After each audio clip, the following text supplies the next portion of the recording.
सोच समझ के परख के वोट देना, जल्दबाजी में ना करना।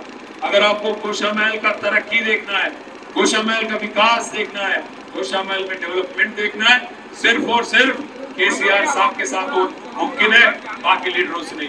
बाकी झगड़ेलू लीडर जो है, जो हमेशा दंगा फसाद और हर दिन कोई ना कोई झगड़ा शुरू करने वाले लीडर जो है, उनसे विकास और तरक्की नहीं होगा।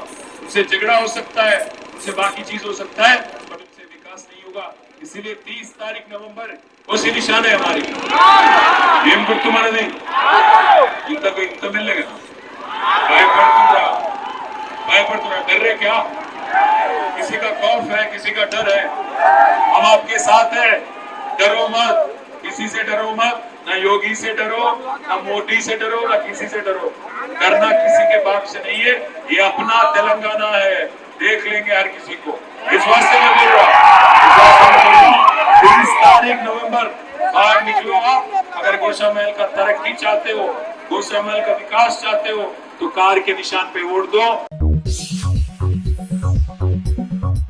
Germanton super speciality hospital, doctor Mir Jawad Zar Khan, senior experienced orthopaedic surgeon, bone fracture, joint replacement, hip replacement और स्पाइन सर्जरी कामयाबी से अंजाम दे रहे हैं। इसके अलावा neuro surgery, cardiology, gynaecology, dental, general medicine, dialysis और फिजियोथेरेपी जैसे शोबाजात में इंतहाई कामयाबी के साथ वाजबी फीस में इलाज किया जा रहा है। शेयरिंग और प्राइवेट रूम्स, अस्पताल में 24 घंटे MRI, CT scan, 2D digital x-ray, ultrasound, operation theatre, ICU और लैब की सहूलत दस्तयाब है। आपकी उम्मीदों के ऐन मुताबिक Germanten super speciality hospital, pillar number 150, Attapur, Hyderabad.